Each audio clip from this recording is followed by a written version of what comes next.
I walked into the hotel I built from scratch. $1 million lobby, custom artwork, 5-star service, and the receptionist looked me up and down like I didn't belong. She told me there were no rooms available. What she didn't know? I owned the hotel, and I was testing her. My name is Marcus Wells. I'm 42. I'm a husband, a father of two, and the founder of Wells Hospitality Group. We own 4 hotels across the country, and one of them just opened last month. It's called the Monarch. It's beautiful. 11 stories tall, rooftop dining, gold trim elevators, scent controlled lobby.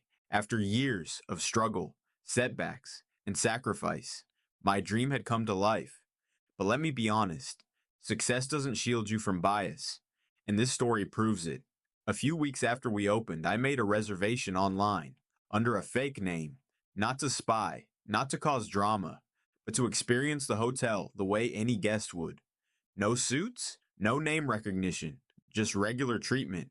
I showed up in jeans, an old hoodie, no suitcase, no watch, no one with me. Just me. It was about 10:15 p.m. when I walked into the lobby. Quiet, elegant. There was only one person at the front desk, a woman in her 20s, blonde ponytail, holding a tablet. She didn't look up until I stepped right in front of her. Then she looked at me like I'd walked into the wrong place. No smile, no welcome. She said, Muringi, checking in? I nodded, gave her my fake reservation name. She typed, then stopped, then typed again. And without even checking the screen properly, she said, I'm sorry, we're fully booked tonight. I was confused. I made a reservation online, Charles Raymond. She didn't check again. Didn't even ask to see my confirmation. I'm sure the site made a mistake, she said.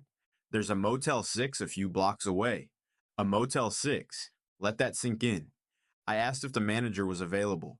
She said no, then repeated, we're full.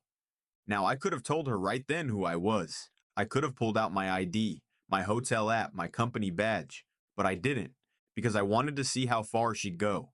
Can you please double check? I asked. I have a confirmation number. She sighed.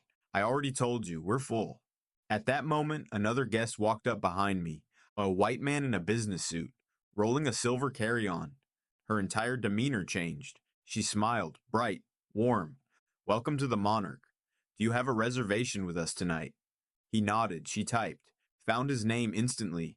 Within seconds, she handed him a key card, offered him bottled water, gave directions to the elevator, then turned back to me. Like I said, we're full. I stood there, watching, and now I was ready. I stepped aside, pulled out my phone, and made a call. Hey, Olivia, can you come to the front desk for a minute? Olivia is the real front desk manager. She had just wrapped up a shift upstairs. 2 minutes later, she arrived, saw me. Her eyes widened. Mr. Wells, I didn't know you were coming in tonight. The receptionist's face drained of all color. Did something happen? Olivia asked, and before I could reply, the receptionist spoke. I didn't recognize him. He didn't look like he was staying here. Olivia blinked. You didn't recognize the owner of the hotel? Silence. I handed Olivia my fake reservation. She pulled it up. Confirmed. Paid. Waiting. I turned to the receptionist. You didn't even check, did you? She stayed quiet. You assumed, based on what I wore, how I looked, maybe even who I am. It's just sometimes people come in off the street, she mumbled, asking for restrooms or food. You thought wrong. Olivia asked if I wanted her to handle it. I said no. I asked the receptionist to step aside with me, and she did. I told her about how I started, cleaning hotel bathrooms for $9 an hour, taking night shifts, learning from the ground up. I told her how the Monarch was my dream. Every detail, every design, every scent, I chose it.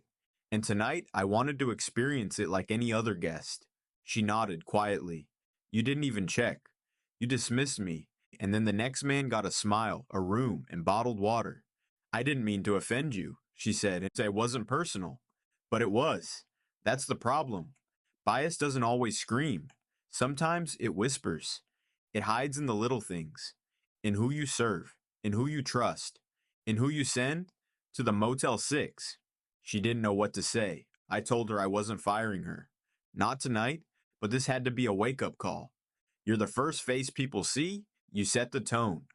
And your assumptions, they could cost you a lot more than this job. She apologized again. This isn't about you losing your position, I said. It's about you seeing people as human, period. Then I left. A week later, I returned. Same hoodie, same name, same everything. She greeted me with a smile this time. Welcome to the Monarch, Mr. Raymond.